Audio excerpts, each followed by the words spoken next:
अपनी टीचर के दिखाए सपनों की छाँव में मैं अपने भविष्य को तराशने निकल पड़ी थी।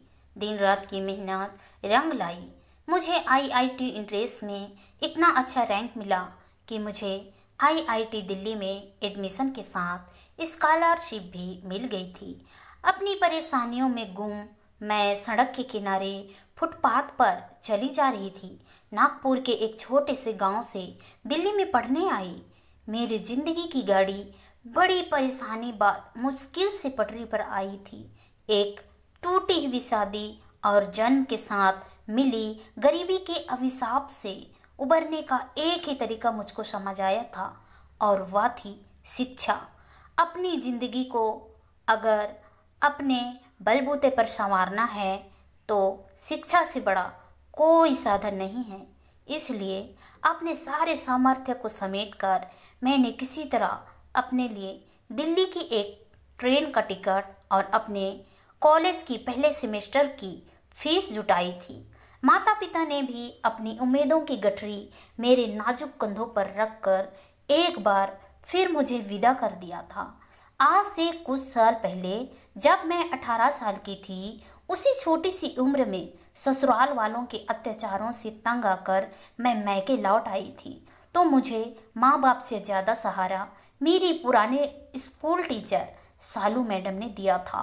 पढ़ाई लिखाई में मैं हमेशा से अव्वल रही थी, इसलिए मेरी मैडम ने अपनी पढ़ाई फिर से शुरू करने की सलाह दी थी।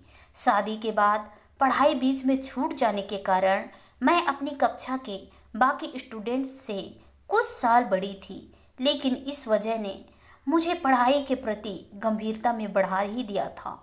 मेरी गरीबी से निकलने का जज्बा यूं भी मुझे हर वक्त पढ़ने को प्रोत्साहित करता था।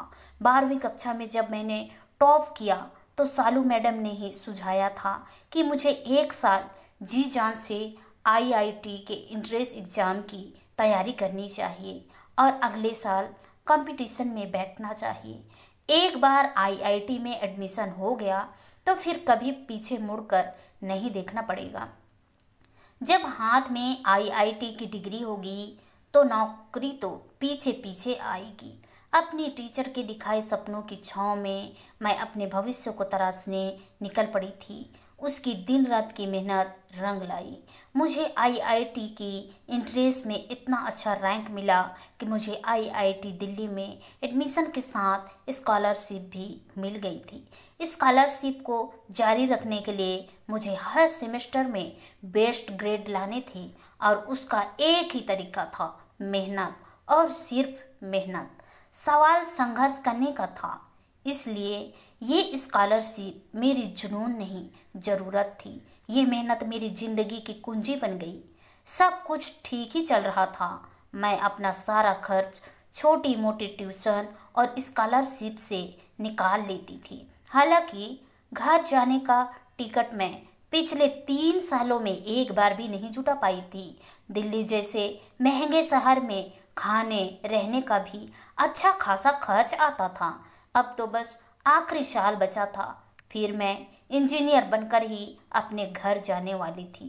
तभी अचानक महामारी के आतंक ने सबको दहला दिया। सारा विश्व इसकी चपेट में ऐसा आया कि बड़े बड़े देश, बड़ी बड़ी सरकारें तक हिल गई। ऐसे में भला मामूली सी मेरी क्या औकात। मैं तो वैसे भी अपनी कश्ती को जैसे तैसे ठेल रही थी। महामारी के कारण हमारा हॉस्टल कुछ दिनों के लिए बंद कर दिया गया। सभी स्टूडेंट्स आनन फानन में अपने घर लौट गए।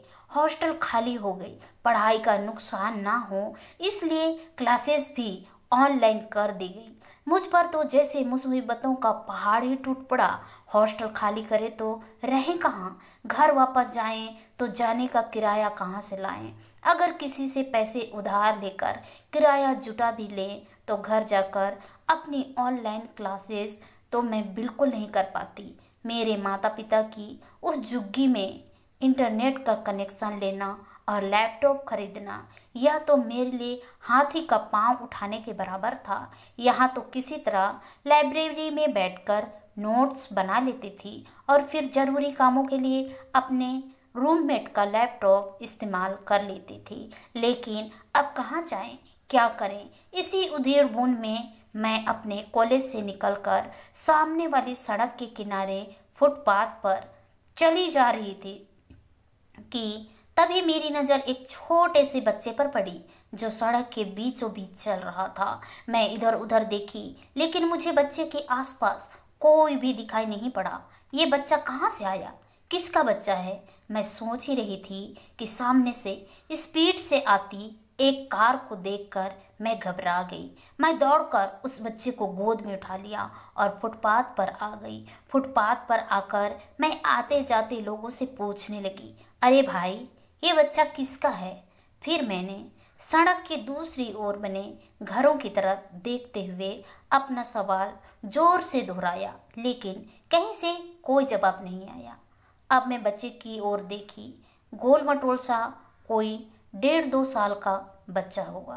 काले घुंघराले, बड़ी बड़ी आंखें, जो मेरी ओर उतनी ही हैरत से देख रहा था जितनी हैरत से मैं उसकी ओर। मैंने अभी इसे फुटपाथ से बचाया था, इसी से पूछती हूँ, मैंने सोचा। बेटा, तुम्हारा घर कहाँ है?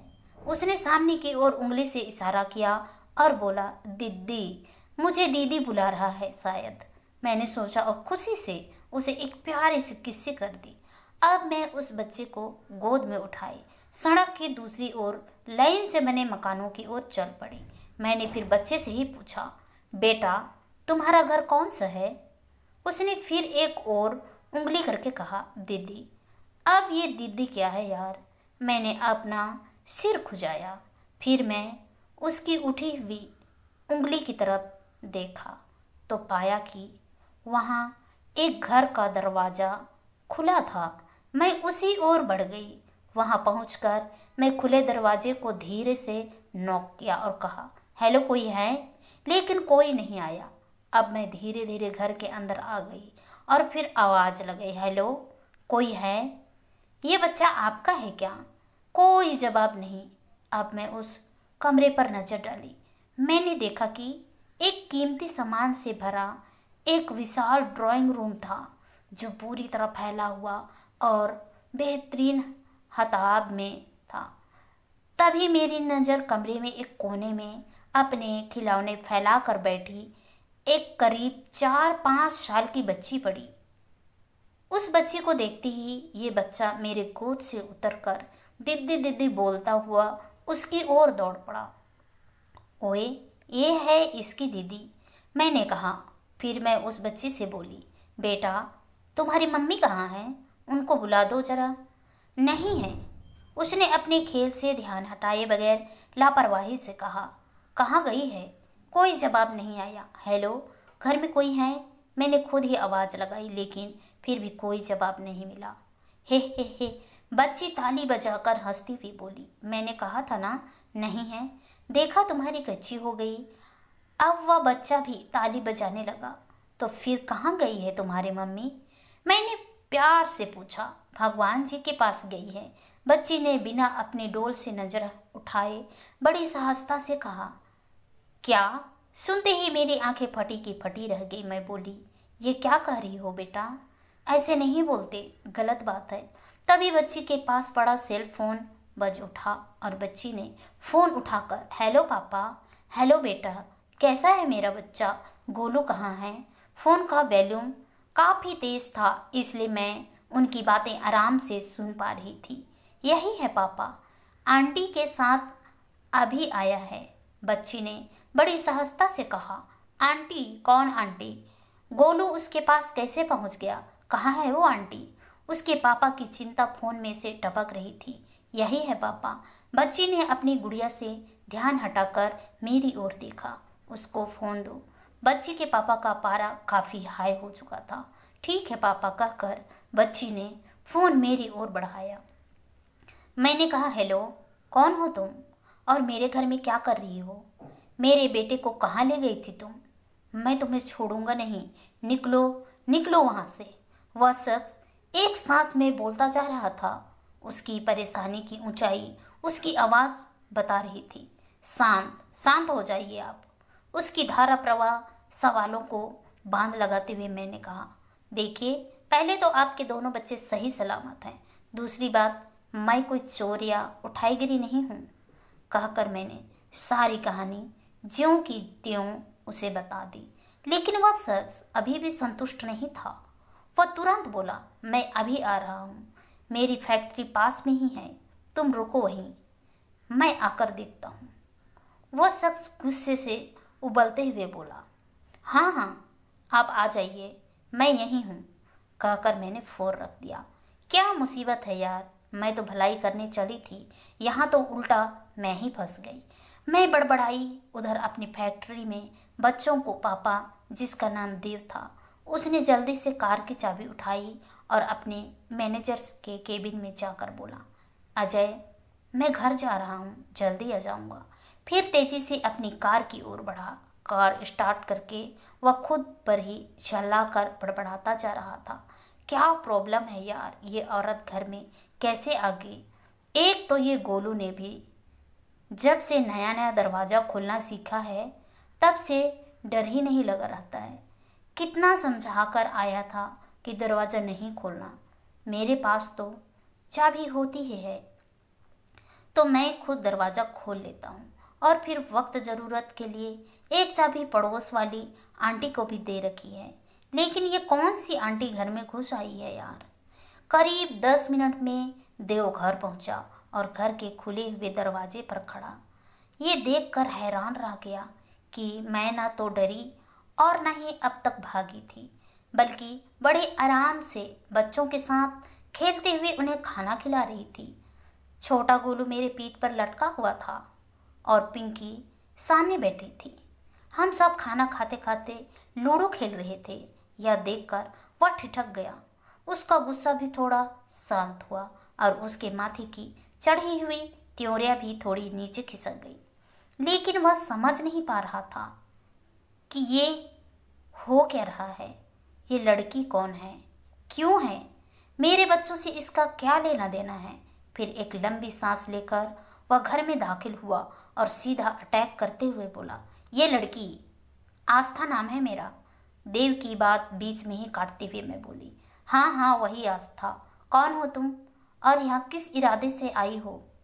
इससे पहले कि मैं कुछ कहती, पिंकी चहक उठी, पापा, आंटी बहुत अच्छी है, इन्होंने कितना अच्छा पराठा भी बनाया हमारे लिए, प्लीज़ पापा इनको यहीं रहने दो ना।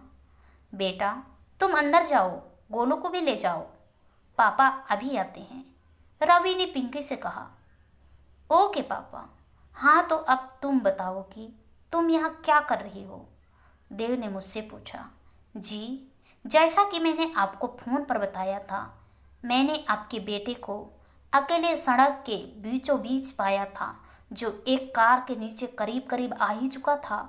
उसी का घर ढूंढते ढूंढते मैं यहाँ तक पहुँच गई थी।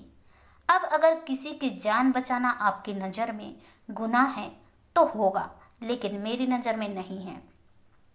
अब क्या मैं आपके एक सवाल पूछ सकती हूँ? यदि आपको आपत्ति ना हो तो। मैं तमतमाकर बोली, पूछिए। देव लापरवाही से बोला, अगर आप अपने बच्चों को इतना ही प्यार करते हैं तो इन्हें यूं यहाँ राम भरोसे छोड़कर कहाँ चले गए थे आप? यदि आज गोलू को कुछ हो जाता तो कौन जिम्मेदार होता? मेरी आवाज़ तेज होती गई और ना चाहते हुए भी गुस्सा मेरे आवाज़ में झलक ही पड़ा।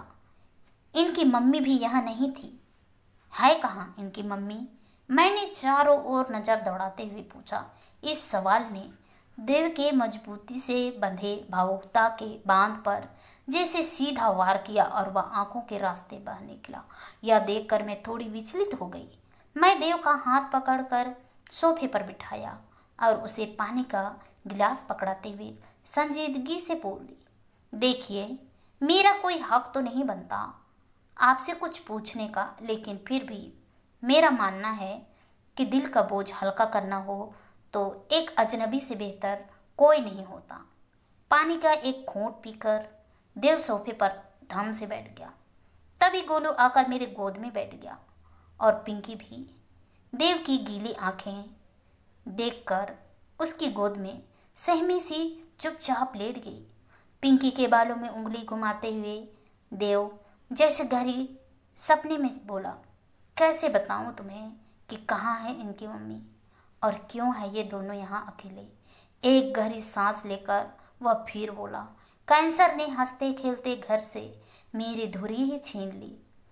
मेरी पत्नी रजनी, जिसके बेहिसाब प्यार और अथक प्रयास का नतीजा था ये हमारा घर, उसके जाते ही सब कुछ बिखर गया। एक लंबी सांस लेकर देव जरा रुककर फिर बोला, अगर नौकरी होती तो छुट्टियां ले लेता, लेकिन अपने बिजनेस में ज़्यादा दिन फैक्ट्री से दूर भी नहीं रह सकता। कुछ दिन इसकी बुआ रहने आई थी, लेकिन उसका भी अपना परिवार है, कब तक हमारे साथ रहती, इसलिए वो भी अपने घर चल दी। इस वक्त किसी को इनकी देखभाल के लिए रखूं भी तो किसे और कैसे? दूध से जला हूँ, छाछ तो क्या, पानी भी फूंक फूंक कर पीता हूँ।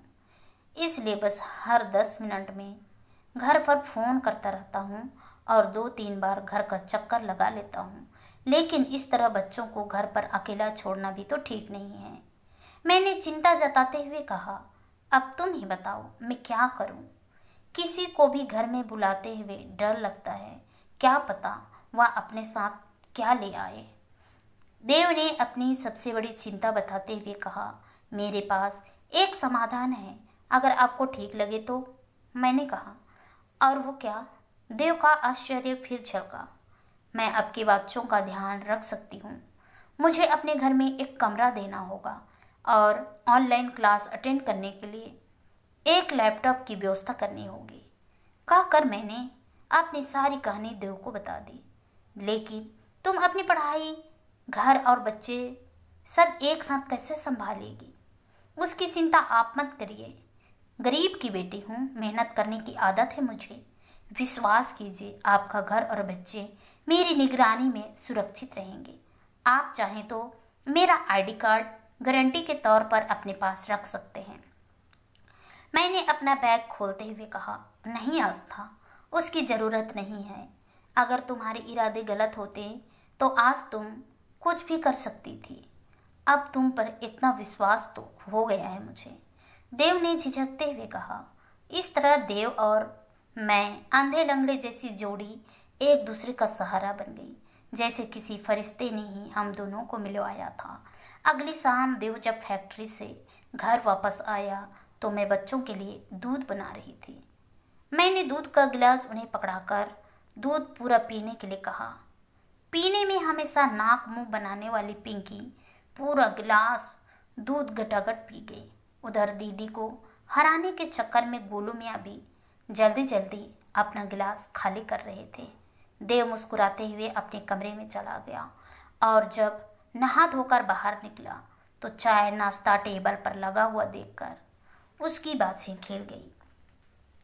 देव की चाय के साथ ही अपनी चाय लेकर मैं भी देव के पास आ बैठी और बच्चों की दिन भर की भोली भाली बातें रस लेकर सुनाने लगी।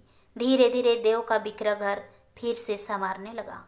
बच्चों के खेलने और सोने का रूटीन मैं अपनी क्लासेस के हिसाब से बिठा लिया था। शाम का वक्त फैमिली टाइम होता था।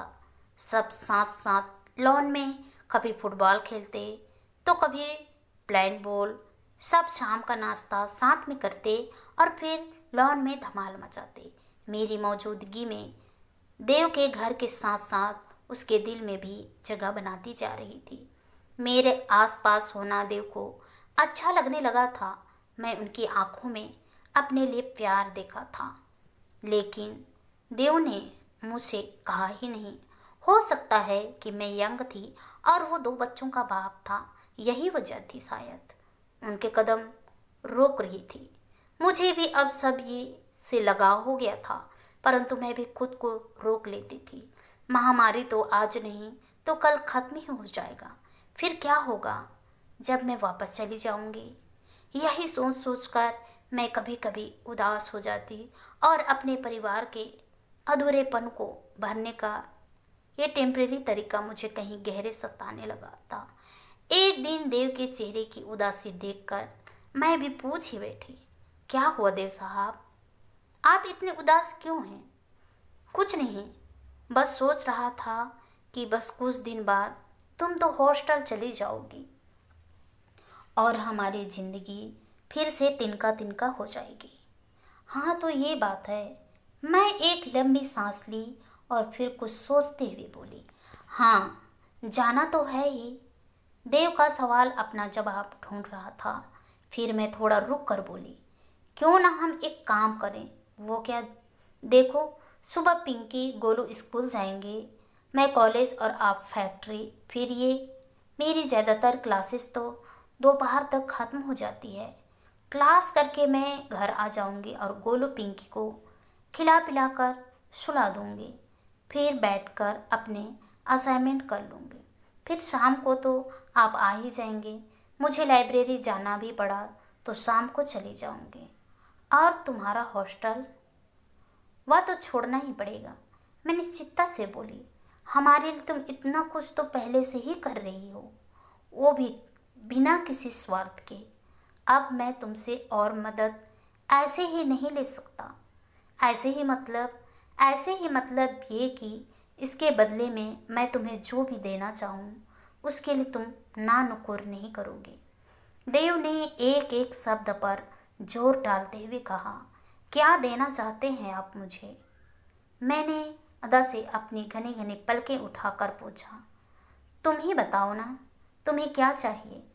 मेरी आंखों में झांकते हुए देव बोला, कुछ देना ही चाहते हैं तो पिंकी और गोलू को अपना कहने का हक दे दीजिए। मैं नजरें झुकाकर धीरे से बोली। देव ने खुशी से भरी आंखें झलकाते हुए झूम कर अपने सीने से लगा लिया। तुमने तो मुझे दोनों जहां दे दिए। मैं भी उनके गले लग गई। अनजाने में मुझे वो इंसान मिल गया जिसका मैंने कभी कल्पना भी नहीं किया था। अब सब कुछ ठीक हो ही गया। मैं बहुत खुश हूँ और ऐसा नेक इंसान पाकर माँ बाबूजी भी बहुत खुश हैं। आशा करती हूँ दोस्तों आप लोगों को ये कहानी पसंद आई होगी। अगर कहानी पसंद आई तो कहानी को लाइक कीजिए, शेयर कीजिए और कमेंट कीजिए। और ऐसी कहानी सुनने के लिए प्लीज़ हमारे चैनल को सब्सक्राइब जरूर कीजिए। तो चलिए दोस्तों, मिलते हैं नेक्स्ट किसी नई कहानी के साथ। तब तक के लिए बाय बाय।